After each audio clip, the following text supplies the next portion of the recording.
జర్మనీకి చెందిన luxury sports కార్ల తయారీ సంస్థ పోర్షీ తన భవిష్యత్తు వ్యూహంలో భాగంగా భారీ పునర్వ్యవస్థీకరణ ప్రారంభించింది. 2035 నాటికి సుమారు 9,000 ఉద్యోగాలను తగ్గించాలని నిర్ణయించింది.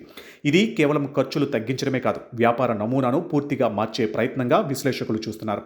ఒకప్పుడు కంపెనీకి అత్యధిక లాభాలు తెచ్చిన మార్కెట్లు ఇప్పుడు అదే స్థాయిలో ఆదాయం ఇవ్వడం లేదు.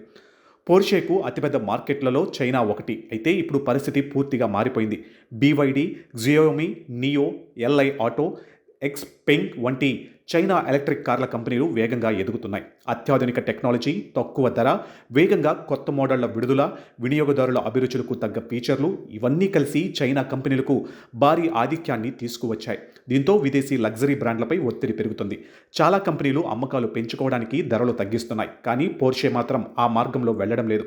తమ బ్రాండ్ విలువను కాపాడుకోవడానికి, ప్రీమియం ఇమేజ్ను కొనసాగించడానికి ధరల యుద్ధానికి దూరంగా ఉండాలని నిర్ణయించింది. అంటే తక్కువ కార్లు అమ్మినా ఎక్కువ లాభం వచ్చే మోడళ్లపైనే కంపెనీ దృష్టి పెట్టింది.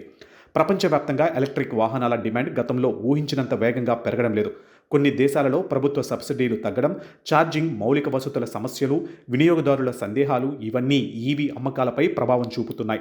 మరోవైపు కొత్త టెక్నాలజీ అభివృద్ధికి కంపెనీలు భారీగా పెట్టుబడులు పెట్టాల్సి వస్తుంది. దీంతో ఖర్చులు మరింత పెరుగుతున్నాయి. ఈ సంక్షోభం నుంచి బయటపడేందుకు పోర్షే కొత్త వ్యూహాన్ని అమలు చేస్తుంది.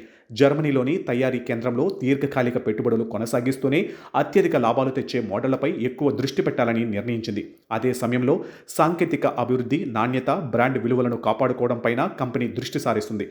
ఇది ఒక్క పోర్షే సమస్య మాత్రమే కాదు. వోక్స్‌వ్యాగన్, మెర్సిడీస్ బెంజ్, BMW వంటి జర్మనీ ఆటో దిగ్గజాలు కూడా చైనా పోటీ, ఈవీ మార్కెట్ మార్పులు, పెరుగుతున్న తయారీ వ్యయాల ప్రభావాన్ని ఎదుర్కొంటున్నాయి. దీంతో ప్రపంచ ఆటోమొబైల్ పరిశ్రమ కీలక మలుపు వద్ద నిలిచిందని విశ్లేషకులు చెబుతున్నారు.